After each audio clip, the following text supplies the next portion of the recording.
Վարչապետ Նիկոլ Փաշինյանը աշխատանքային այցով ժամանել է Ղրղզստանի Հանրապետություն վարչապետին Չոլպոնատայի Իսիքկուր միջազգային օդանավակայանում դիմավորել է նախարարների կաբինետի նախագահի տեղակալը։ Չոլպոնատայում վարչապետը մասնակցել է Եվրասիական միջկառավարական խորհրդի նեղ կազմով նիստին։ Ղրղզստանի վարչապետը շնորհավորել է Նիկոլ Փաշինյանին վարչապետի պաշտոնում վերանշանակվելու կապակցությամբ։ Բաքվի վերաքննիչ դատարանը անփոփոխ է թողել 15 հայգերիների, այդ թվում Արցախի ռազմաքաղաքական ղեկավարների վերաբերյալ առաջին ատյանի կայացրած դատավճիռները։ Ադրբեջանում ՑՄԱ ազատազրկման դատապարտված Արցախի ազգային ժողովի նախագահ Դավիթ Իշխանյանը հունիսին բանտից ձայնային ուղերձով հայտնել էր, որ իրենց դատավճիռները բողոքարկել են վերաքննիչ դատարանում։ Բողոքարկում ըստ Իշխանյանի ձևական բնույթ է կրում, որևէ սպասում չունեն ադրբեջանական արդարադատությունից։ Պարզապես այդ քայլով ճանապարհ են հարթում դեպի միջազգային դատարան, իսկ Բաքուն հրաժարվում է տրամադրել 15 հայգերիների դատավճիռները։ ՆԱՏՕ-ի երկրների եւ արևմտյան պետությունների կողմից Հայաստանին ՀԱԲԿ դաշնակիցներից հեռացնելու փորձեր են նկատվում։ ՀԱԲԿ-ում Ռուսաստանի Դաշնության մշտական ներկայացուցիչ Վիկտոր Վասիլևը հայտարարել է, որ Հայաստանի համագործակցության ընդլայնումը ՆԱՏՕ-ի հետ չի համապատասխանում երկրի երկարաժամկետ անվտանգության շահերին։ Նա նաեւ նշել է, որ ՀԱԲԿ-ի եւ Հայաստանի միջև որևէ հակամարտություն չկա, իսկ Ռուսաստանը ցանկանում է պահպանել բարեկամական հարաբերությունները Երևանի հետ։ Ռուսաստանի եւ Հայաստանի միջև ապրանքաշրջանառությունը կրճատվել է մոտ 2/3-ով։ Այս մասին հայտնել է Ռուսաստանի Դաշնության կառավարության փոխնախագահ Ալեքսեյ Օվերչուկը։ Նա նշել է, որ 2024 թվականին երկու երկրների ապրանքաշրջանառությունը հասել էր ռեկորդային շուրջ 12 միլիարդ դոլարի, սակայն հետագայում զգալիորեն նվազել է։ Օվերչուկը հավելել է, որ նման զարգացումը կանխատեսելի էր եւ ԵԱՏՄ-ի ու Հայաստանի հարաբերություններում առկա հնարավոր ռիսկերի մասին հայկական կողմին նախապես զգուշացրել էին։ На самом деле та ситуация, которая Իրականում ԵԱՏՄ եւ Հայաստանի հարաբերություններում ներկայումս ձևավորված իրավիճակը կանխատեսելի էր։ Վերջին 3-4 տարիներին մենք Հայաստանի մեր գործընկերներին զգուշացնում ենք, որ նման ռիսկեր կան, մասնավորապես առևտրաշրջանառության կրճատման վտանգը։ Եթե հիշում եք, 2024 թվականին Ռուսաստանի եւ Հայաստանի միջև առևտրաշրջանառությունը հասել էր ռեկորդային շուրջ 12 միլիարդ դոլարի։ Դա հսկայական ցուցանիշ է։ Այս տարի առևտրաշրջանառության շատ կտրուկ անկում է արձանագրվում եւ ակնհայտ է, որ այն հետագայում եւս շարունակելու է նվազել։ Ուժային կառույցների ղեկավարները վերանշանակվել են պաշտոններում։ Վարչապետի որոշմամբ Անդրանիկ Սիմոնյանը վերանշանակվել է ազգային անվտանգության ծառայության տնօրենի պաշտոնում, Քրիստինե Գրիգորյանը արտաքին հետախուզության ծառայության պետի պաշտոնում, Արթուր Գասպարյանը վերանշանակվել է պետական պահպանության ծառայության պետի պաշտոնում։ Կառավարությունը փոխում է 3 նախարարությունների անունները։ Նախագծով առաջարկվում է բարձր տեխնոլոգիական արդյունաբերության նախարարությունը անվանափոխել բարձր տեխնոլոգիական արդյունաբերության եւ արհեստական բանականության նախարարության, աշխատանքի եւ սոցիալական հարցերի նախարարությունը աշխատանքի եւ բարեկեցության նախարարության, արտաքին գործերի նախարարությունը արտաքին գործերի եւ միջազգային առևտրի նախարարության։ Փոփոխությունն իրականացնելու համար գործադիրը առաջիկայում օրենսդիր կներկայացնի կառավարության կառուցվածքի եւ գործունեության մասին օրենքի նախագիծը։ Արդարադատության նախարար Սրփուի Գալյանի խոսքով նոր սահմանադրության տեքստի շուրջ քննարկումները շարունակվում են եւ հրապարակման ժամկետների վերաբերյալ վերջնական որոշում դեռ չկա։ Նա նշել է, որ եթե մշակված նախագիծը ներկայացվի, ապա դրա ընդունման կամ մերժման հարցը, ինչպես ժողովրդավար երկրներում ընդունված է, կորոշի Հայաստանի ժողովուրդը հանրաքվեի միջոցով։ Նախարարը նաեւ ընդգծել է, որ կառավարությունը նոր սահմանադրության նախագիծը մշակում է, սակայն վերջնական որոշումը լինելու է քաղաքացիներինը։ Նախընտրական քարոզարշավի ընթացքում բազմաթիվ անգամներ խոսվել է նոր սահմանադրություն ունենալու մասին եւ ժողովրդի վստահության քվեն տվել է մեզ եւ հետեւաբար դա նշանակում է, որ մենք պետք է շարունակենք մեր աշխատանքը սահմանադրության մշակման, դրա հետագայում հրապարակման եւ հանրության հետ դրա տեքստի կոմունիկացիայի համատեքստի։ Խորհրդարանը քննարկել է ընդդիմադիր փոխոսնակի հարցը։ Այս պաշտոնում ուժեղ Հայաստանը առաջադրել էր Արամ Վարդևանյանի թեկնածությունը։ Իր ելույթում Արամ Վարդևանյանը անդրադարձել է ներքին եւ արտաքին քաղաքական մարտահրավերներին եւ շեշտել, որ ուժեղ Հայաստանի դիրքորոշումը այս հարցերում չի փոխվել։ Ինչի համար ենք ստանձնում այս պատասխանատվությունը։ Որովհետեւ մենք գտնում ենք, որ ազգային ժողովի սահմանադրության վերապահված բոլոր լիազորությունները գործիքակազմերը պետք է իրացվեն մեկ առաջնային նպատակի համար՝ ուժեղ Հայաստան ունենալու։ Ես վստահ եմ, որ այս բառակապակցությունը, երբ ասում եմ, նույնիսկ այս նիստերի դահլիճում, չնայած քաղաքական հակադիր տիտանական հակադիր մոտեցումներին, բայց համաձայնություն կա։ Հայաստանի Հանրապետության յուրաքանչյուր քաղաքացի եւ հայ ժողովրդի հավաքական կամքը ուժեղ Հայաստան ունենալու մեջ է։ Անցյալ տարվա համեմատ զգալիորեն աճել է ընդունելության քննություններից անբավարար միավոր ստացած դիմորդների թիվը։ Վարչապետ Փաշինյանի գնահատմամբ սա կրթության ոլորտի լուրջ ահազանգ է։ Նրա խոսքով կրթական բարեփոխումները չպետք է հետաձգվեն, իսկ ատեստավորումը չանցած ուսուցիչները չպետք է շարունակեն աշխատել դպրոցներում։ Ո՞վ է դրանից տուժում։ Տուժում են երեխաները։ Որովհետև եթե լավ պետք է առերեսվենք, հա, ասենք ատեստավորման գործընթացը։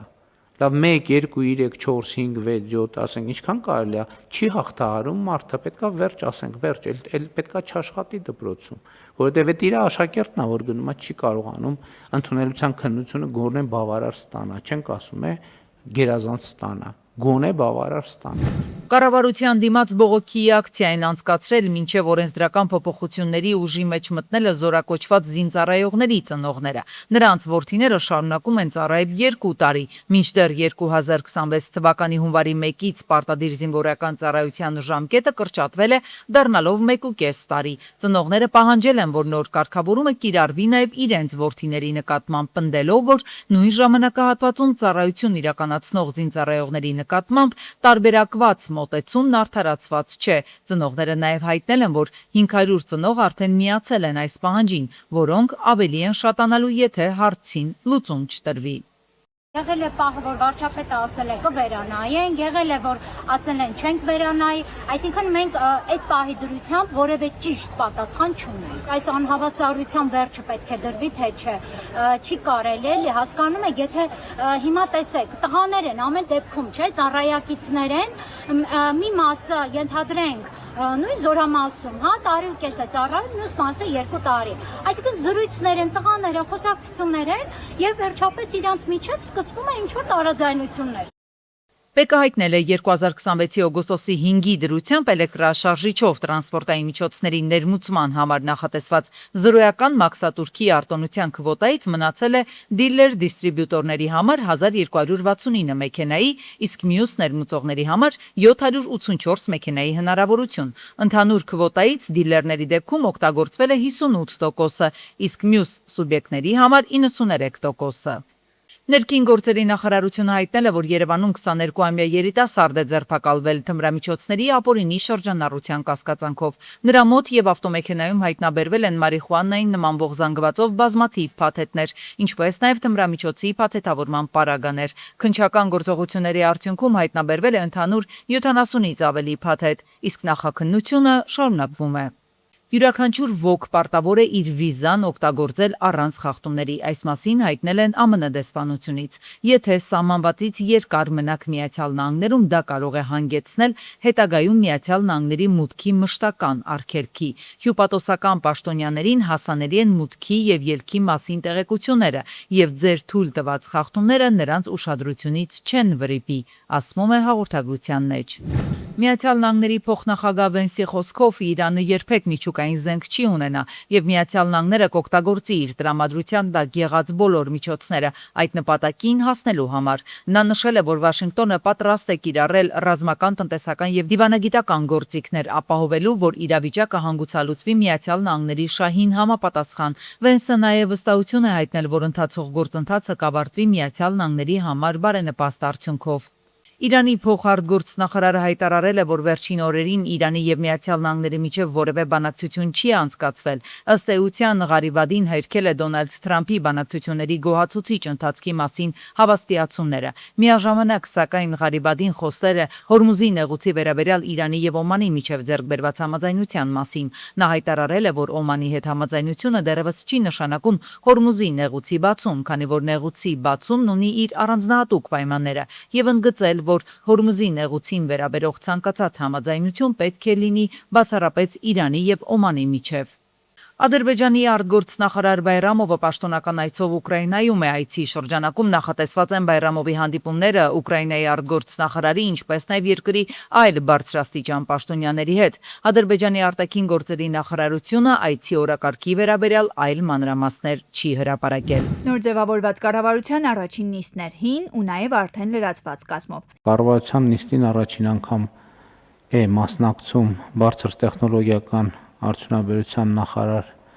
Դավիթ Թադևոսյանը եւ ես ուզում եմ ողջունել ձեզ եւ հաջողություն մաղթել եւ նաեւ վարչապետի աշխատակազմի ղեկավար Լիլիթ Մակունցը ձեզ էլ հաջողություններ եմ մաղթում եւ ողջունում եմ։ Գլխավոր դատախազը Սյունիքի, Տավուշի, Գեղարքունիքի, Կոտայքի, Արարատի ու Լոռու մարզերում, ինչպես նաև Մայրաքաղաքում պետությանը վերադարձված գույքի մասին է խոսել։ Նիկոլ Փաշինյանն էլ շեշտել է, որ 2026-ից մինչև 31 թվականը $2 միլիարդ գույք պետք է վերադարձվի պետությանը։ Իսկ ինչ վերաբերում է ձեր նշած թվին, կարծում եմ, որ ավելի քան իրատեսական է, որովհետև այս պահին մենք գոնե մենակ ապօրինի ծագում ունեցող գործառույթի շրջանակում ունենք 4 վճիռ, որոնց օրինական ուժի մեջ մտնելուն ենք սպասում։ 2 օրինական ուժի մեջ մտած ունենք բացի այդ հաշտության համաձայնություններ։ Շատ կարևոր է վերադարձված գույքերի հետագա ճակատագիրը։ Այս օրինակ առավոտյան ես մի տարօրինակ նամակ եմ ստացել քաղաքացուց, ով ասում է, որ այն գույքը, որը վերադարձվել է համայնքին, հիմա իր ունեցած տեղեկություններով համայնքը ուզում է էլի հատկացնի այն մարդուց ումից վերցվել է։ Ես իհարկե նամակը վերահասցեագրել եմ, սա պետքա մենք մեխանիզմներ ունենանք, որ բացառենք, թե չէ ինչքան ենք անընդհատ իրանք տալու են, մենք հետ ենք բերելու, իրանք տալու են, մենք հետ ենք բերելու, սենց չի լինի։ Երկրորդը, քանի որ գույքի ծավալները մեծանում է, պարոն Խաչատրյան, ես կարծում եմ, որ մենք մի պլատֆորմ պետք է ունենանք, որը ամբողջը գույքերը կառավարենք այդ տրամաբանությամբ։ Որովհետև եթե հիմա այգին արդեն դե յուրե վերադարձվել է, շատ կարևոր է, որ շատ արագ այնտեղ բարեկարգման աշխատանքներ տեղի ունենան, որովհետև մենակ այն չլինի, որ փաստացի վերադարձա, սկզբունքային հարց է, դա բոլոր առաջնահերթությունների առաջնահերթություն պետք է դառնա հանրային տարածքների։ Կառավարությունը այսօրվա նիստում սահմանել է նաև խաղային ոլորտի կարգավորման օպերատորին կկիրառվեն խաղերի մասնակցության սահմանափակումներ։ Վարչապետի պարզաբանմամբ, ինչ տեղի է ունենալու խաղային ոլորտում, գործելու է օպերատորի պատրաստած պլատֆորմի միջոցով։ Այս մասնավոր գործընկերոջ հետ մեր նպատակն է ստեղծել ժամանակակից, թվայնացված եւ արդյունավետ կարգավորման մեխանիզմ եւ վերահսկողության գործիքակազմ, մասնավորապես 3 ուղղությամբ։ Առաջինը ապահովել իրական ժամանակում խաղադրույքների մոնիտորինգ, երկրորդը սահմանել եւ կիրառել քաղաքացիների խոցելի խմբերի, հանրային ծառայողների, համայնքային ծառայողների մի շարք այլ խմբերին խաղերին մասնակցության սահմանափակումներ, ինչպես նաև կիրառել այդ սահմանափակումները թվային միջավայրում եւ սահմանել արդար եւ պատասխանատու խաղի կանոններ։ Այսինքն ամբողջ նպատակն է նախ ակնհայտ է, որ այդտեղ մենք բազմաթիվ հարցերի պատասխան չունեինք եւ բազմաթիվ տեղեկությունների հասանելիություն չունեինք, կարճ ասած ինչ տեղի է ունենալու խաղային ոլորտում, այդ ամբողջ համակարգը գործելու այս պլատֆորմի միջոցով, այսինքն խաղադրույք կատարել, շահում ստանալ եւ այդպես շարունակ, եւ մենք առաջինը ստվերը բացառելու ենք, երկրորդը այն պարագայում, երբ որ մենք մարդկանց սահմանափակումներ ենք դնում, որ իրանք չեն կարող խաղադրույք իրականացնել, այդ սահմանափակումները կիրառելու ենք, որովհետեւ հիմա սահմանված է, բայց շատ դեպքերում մենք պարզապես չենք կարողանում կիրառել այդ գործիքը չունենալու պատճառով։ Եվ երրորդը նաև որոշակի հարկային գործիքներ ստանալու հնարավորություն ենք ունենալու։ Այս տարի մոտ 3200 դիմորդ ընդունելության քննություններին անբավարար է ստացել։ Սա նախորդ տարվա համեմատ 2500-ով ավելի է։ Ցուցանիշները Նիկոլ Փաշինյանը ահազանգ է որակում։ Ըստ ամենայնի մենք դանդաղում ենք մեր բարեփոխումների ճանապարհին, որովհետև շատ ենք կոմպրոմիսների գնում, անընդհատ գնում ենք կոմպրոմիսների եւ արդյունքում ով է դրանից տուժում։ Տուժում են երեխաները։ Որովհետև եթե լավ պետք է առերեսվենք, հա, ասենք ատեստավորման գործընթացը։ Լավ 1 2 3 4 5 6 7 ասենք ինչքան կարելի է չի հաղթահարում մարդը պետքա վերջ ասենք վերջ էլ պետքա չաշխատի դպրոցում որովհետև այդ իր աշակերտն է որ գնում է չի կարողանում ընդունելության քննությունը գոնե բավարար ստանա չենք ասում է գերազանց ստանա գոնե բավարար ստանա սրանք խնդիրներ են էլի եմ ասում շատ են կոմպրոմիսի գնում անընդհատ հենց ինչ որ բաներ անում որոշումները կայացված են պետքա շատ հստակ հատու վճռական ձևով պետք է իրականացնել։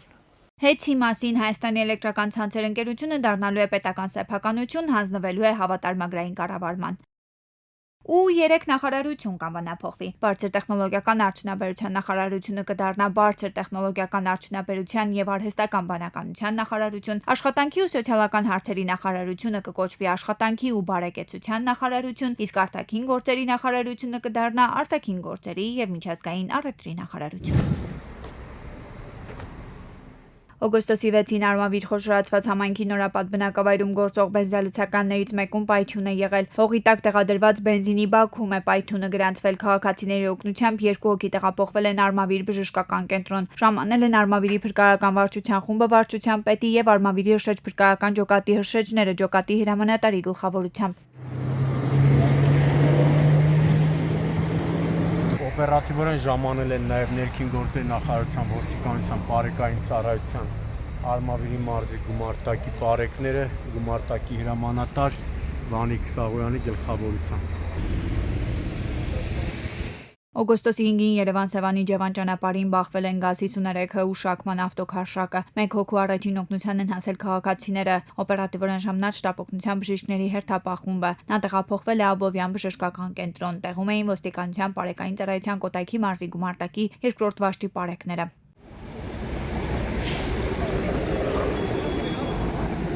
Բարեկները սահմանազատել են տարածքը վթարի մասին բարեկային ծառայության Կոտայքի մարզի գումարտակի տեղեկությունը փոխանցել են Հայաստանի քննչական կոմիտեի Կոտայքի մարզային քննչական վարչության Աբովյանի քննչական բաժին։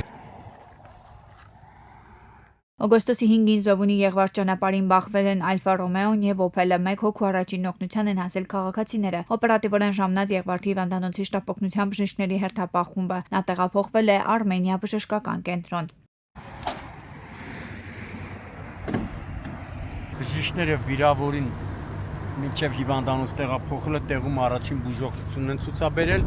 եւ նրան հիվանդանոց է ուղեկցել բարեկային ծառայության Կոտայքի մարզի գումարտակի 2-րդ վաշտի հրամանատար Սահակ Գալստյանը։ Դարձյալ օգոստոսի 5-ին Սևան Մարտունի Գետապ ճանապարհին բախվել են ջիպը եւ Ֆորդը։ Վերջինը դուրս է եկել երթևեկելի գոտուց բախվել երկաթե վահանակին։ 4 հոգու օգնության են հասել քաղաքացիները։ Օպերատիվորեն ժամանած Սևան բժշկական կենտրոնի շտապ օգնության բժիշկների հերթապահ խումբը։ Նրանք տեղափոխվել են Սևան բժշկական կենտրոն։